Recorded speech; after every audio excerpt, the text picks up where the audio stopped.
Did we all think the 3rd and 6 call with Travion Henderson right up the gut in the red zone at the time was to set up a 4th down conversion, and then they trot out Noah Ruggles, and you think, okay, were they just trying to prove a point?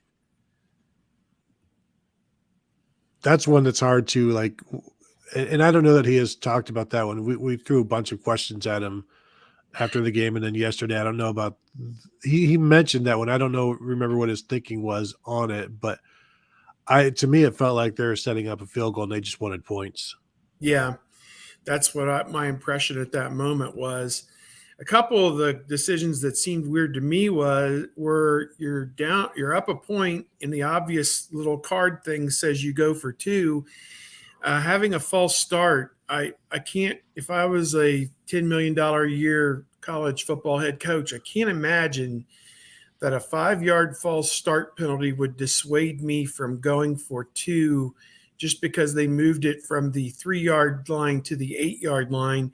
And yet he did it twice. He pulled the offense off the field and put the kicker out there to make sure they got the point. I don't think your odds of scoring from the 3-in-1 play, although it eliminates the run as a possibility, I guess, as opposed to the 8. I mean, the bigger thing was, to me, you'd really rather have a 3-point lead than a 2-point lead, because a 2-point lead can be usurped by a field goal. So, a 2-point lead is the same as a 1-point lead, basically, at that moment. So I don't think there was any risk in either of those situations had they left the offense on the field to try and go for that extra point and get the lead out to 3. That way you were field goal proof, where, if it did kick a field goal, you were the worst figure, you would go to overtime. But, that's kind of nitpicking as well. Maybe that's just his personal preference, that it takes half your play sheet away from you, that you can't run the quarterback draw or run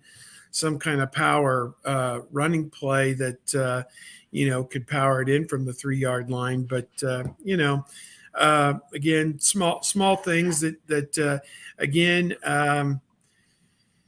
I didn't understand how on the 2nd or 3rd play you threw the ball for 37 yards down the right sideline to Marvin Harrison and didn't go back to that for almost a full quarter. That to me was a little bit mind-numbing, that if they're stacking against the run and they're giving you man coverage outside with the best receiver in college football, why aren't you testing that more?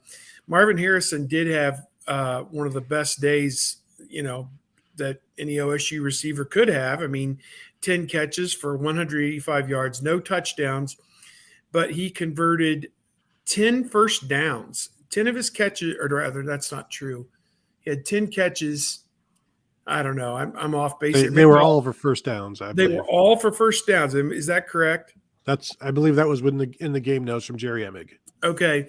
Well, 3 of them were 3rd and 10, including the one on the drive late in the game where they're trying to melt the clock, need to move the sticks, and he catches it on a slant pass, it looked like, or a crossing route, and got lit up and still got the first down. That was critical play, and he converted a 4th and 7 as well. So what he means to this offense, he and Stroud are basically the co-MVPs, I would say, right now of the offense. Stroud probably the MVP, but Harrison is right there with him. And if one of them wins the Heisman and one of them wins the Blitnikoff, I wouldn't be surprised.